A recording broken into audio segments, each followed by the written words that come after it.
Hey guys, welcome back to Land of the Savanna. For this last episode, we're going to pick up right where we left off in the middle of our 3-day camping trip in the Chobe National Reserve in Botswana. And for the rest of it, we're going to get to actually experience some of the amazing cultures that Botswana has to offer.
We start the next morning off strong as the first animal we come across is another Big Five, the Cape Buffalo.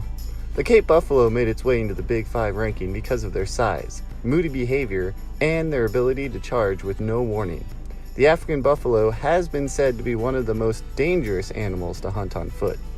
It can be easy to see why, as these enormous bovid weighs in at 800 kilograms or 1,700 pounds for a male, and 750 kilograms or 1,600 pounds for a female. When a buffalo feels threatened, they can alert the entire herd. The calves and cows are sheltered in the center whilst the stronger males put on a united front, which is very intimidating for predators and often work in the buffalo's favor. The buffalo will mob or intimidate predators and, if necessary, stampede. Buffalo are gregarious and live in mixed herds, often numbering hundreds of individuals. They are not territorial because they are bulk grazers and need to find suitable grazing and water on an ongoing basis. This particular herd here is just a fraction of what it was just a couple weeks ago. Before we arrived in Botswana, this herd, which was made up of about 500 individuals, were startled by a pride of lions. The herd of buffalo tried to cross a part of the river that was much deeper than they were used to, and more than 300 buffalo ended up drowning in the confusion. Aside from deep waters, Cape buffaloes also have to watch out for crocodiles, as well as the next animal we came across, the hippopotamus.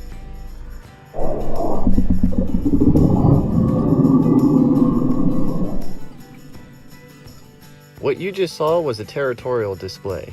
Hippos are some of the most territorial animals on the planet, and even when something as massive as a giant boat gets too close to their turf, they will have no problem letting it know that they better back up. I also want to add the fact that the sound you heard was not part of the actual clip. I added it in for dramatic effect, just like how the propaganda film of Blackfish did so many years ago. Hippopotamuses love water, which is why the Greeks named them the river horse. Hippos spend up to 16 hours a day submerged in rivers and lakes to keep their massive bodies cool under the hot African sun. Hippopotamuses may leave the water and travel overland to graze. They can travel 6 miles in a single night and consume up to 80 pounds of grass. If they feel threatened on land, hippos may run for the water, and they can match a human speed for short distances. Next up, we saw Impa in the last episode. Here we go. We came across a couple of species of antelope, such as greater kudu. And my favorite antelope species, sables. When sable antelopes are threatened by predators, including lions, they confront them using their scimitar-shaped horns. Many of these big cats have even died during these fights. When males fight for dominance, they will bow down on their front knees before going at it. Even though I didn't see it happen here in Africa, I have seen it at Busch Gardens Tampa back in the States, and boy is it a sight to see. Our next animal we see is a group of Angolan giraffes. A group of giraffes is aptly called a tower. Towers typically have 10 to 20 members. Who lives in the tower can vary. Some towers consist of females and their young, or all males, or even mixed genders. Members are free to come and go as they please, and giraffes are so social that they don't need to have territories. Giraffes only sleep around 20 minutes a day. Staying awake most of the time allows them to be constantly on alert for predators. They usually get their sleep in quick power naps that last just a couple of minutes. Every giraffe has 2 hair-covered horns called ossicones. Male giraffes use their horns to playfully fight with one another. They also spar by swinging their heads at another and entwining their necks, which is called necking. Something I didn't realize before coming on this trip was that birds are just as annoying to them as flies are to us, especially when they try to drink water. Man, poor guy.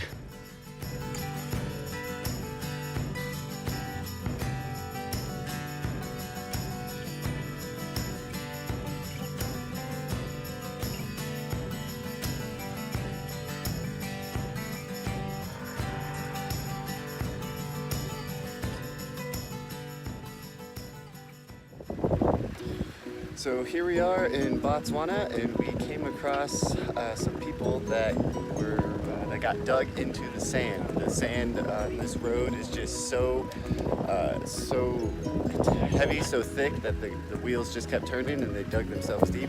So they have taken the seatbelts off of some of these seats in our truck and made a tow rope out of it. We just got done digging out the sand from in front and behind of the tires, and hopefully we'll be able to get them out. Let's do it.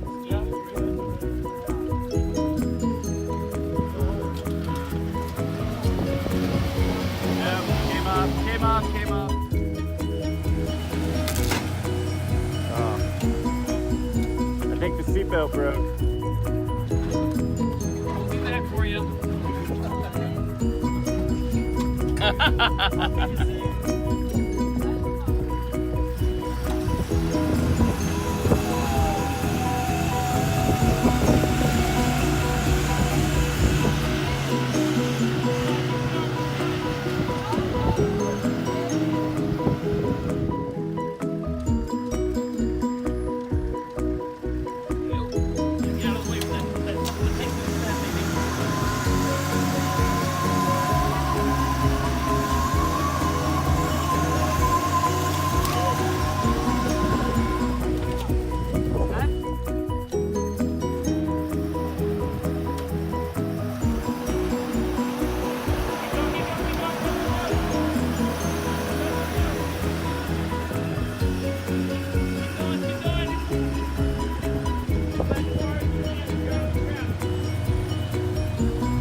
It's our last day of our game drive, and we are still missing 2 of the big 5.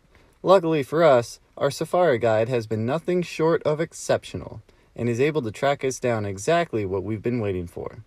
At first, all I see are female felines in the distance, but then I notice movement closer to us, and lo and behold, we have found us a mature male lion, our 4th big 5 find. The lion is sexually dimorphic, with males being larger than females at a typical weight of 190 kilograms or 420 pounds, and the females at about 127 kilograms or 280 pounds. Male lions have a prominent mane, which is the most recognizable feature of the species. A lion pride consists of a few adult males, related females, and their cubs. Groups of female lions typically hunt together, preying mostly on large ungulates. The species is an apex and keystone predator, although they scavenge when opportunities occur. Some lions have been known to hunt humans, but these are very rare occurrences. Typically, the lion inhabits grasslands and savannas, but it's absent in dense forest. It is usually more diurnal than other big cats, but when persecuted, it adapts to being active at night and twilight. Lions spend much of their time resting. They are inactive for about 20 hours a day. Although lions can be active at any time, their activity generally peaks after dusk with a period of socializing and grooming. Intermediate bursts of activity continue until dawn, when hunting most often takes place. They spend an average of 2 hours a day walking. The lion is the most social of all wild cat species, living in groups of related individuals with their offspring. Such a group is called a pride. The average pride consists of around 15 lions, including several adult females and up to 4 males and their cubs of both sexes. Both males and females defend the pride against intruders, but the male lion is better suited for this purpose due to its stockier, more powerful build. The lion is strictly a carnivore. Its prey consists mainly of mammals, with a preference for blue wildebeest, plain zebra, African buffalo, gemsbok, and giraffe. They usually avoid fully grown adult elephants, rhinoceroses, and hippopotamuses due to the difficulties and dangers of those giant animals. Here, we have a pride of lions feeding on a juvenile African elephant. You can see that this male has already had its fill and is now watching out for the other animals who may want a bite of the action while the females are eating. This is because the dominant male of a pride always eats first, followed by cubs, and then lastly, the lionesses. Since this was a pretty big meal, these females are eating quite well, despite getting the leftovers. And the African savanna, you get a really good look at the entire circle of life, including death.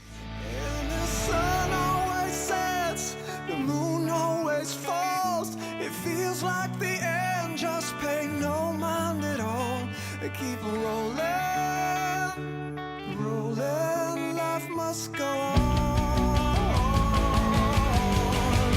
And the sun always sets, the moon always falls. It feels like the end, just pay no mind at all. They keep rolling. Next up, we saw impala. Again, really? Get out of here. Like I was saying, our next animal we came across was no other than the jackal. Jackals are omnivores, which feed on invertebrates such as beetles, grasshoppers, crickets, termites, millipedes, spiders, and scorpions. They also feed on mammals such as rodents, hares, and young antelopes. A single jackal is capable of killing a healthy adult impala. The black-backed jackal is the most aggressive of all the jackal species, being known to attack animal prey many times its own weight. Jackals are closely related to wolves, coyotes, and the domestic dog. The last animal... No, we're not impala. Dang it. Man, these are seriously everywhere.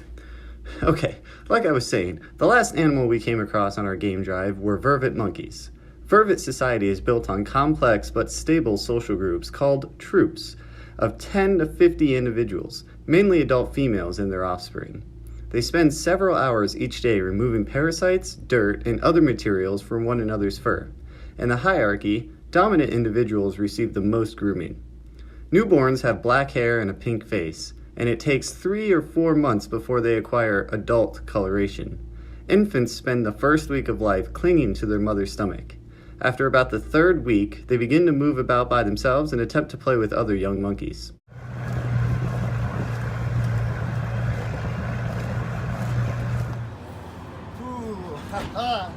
Alright, we just got done with our 3-day camping trip through Chobe National Park.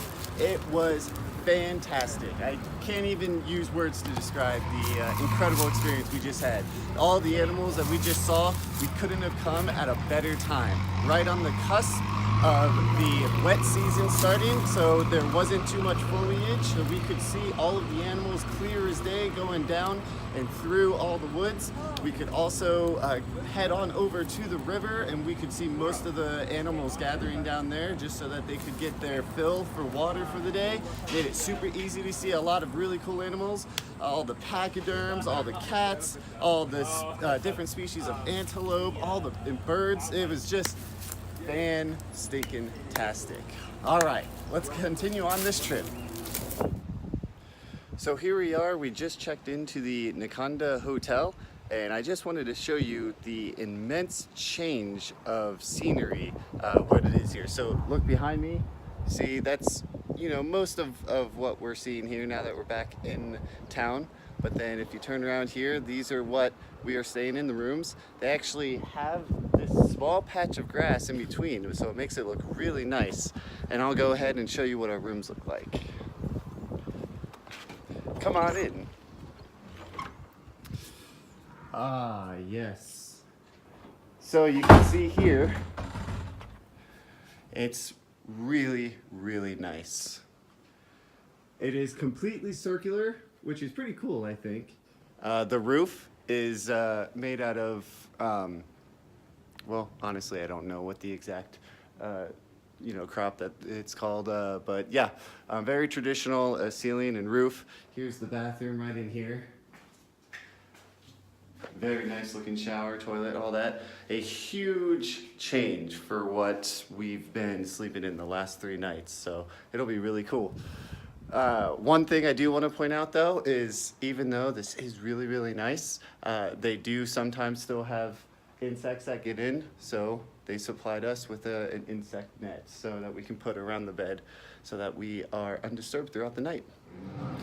All right, hey guys, we are currently in a place called Hunter's Pub, and we just ordered, let's see, we got impala, we got kudu, which is the sausage links, and then we got eland steak.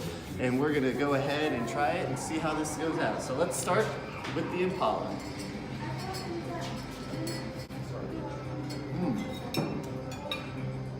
Oh man, that's pretty good. Tastes pretty similar to regular steak back in the States, but all right, let's go straight for the kudu. I'm just gonna bite it right off here.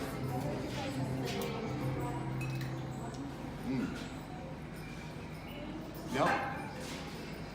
Not bad, very good. And last but not least, let's try the eland antelope.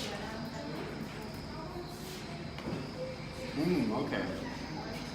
This is actually quite different. So think of steak. It's a little bit chewier, I guess. And I'm not really sure how to describe it. It kind of has its own unique taste. But it's very good. Very good.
We get the final solution.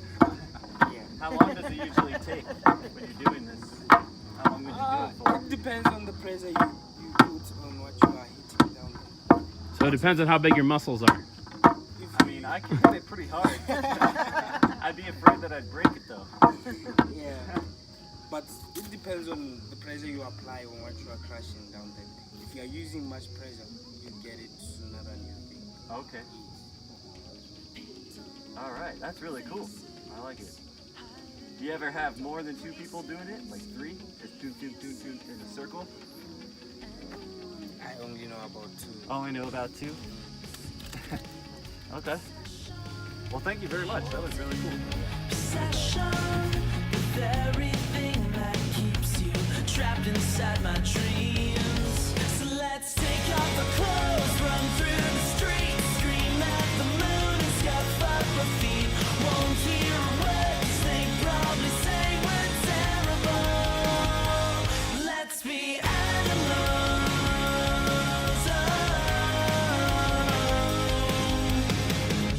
Mothers, fathers.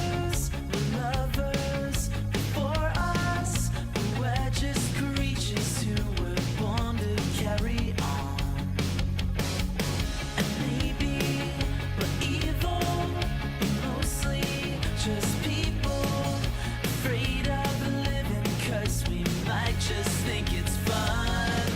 So let's take off our clothes, run through the streets, scream at the moon, scuff up our feet.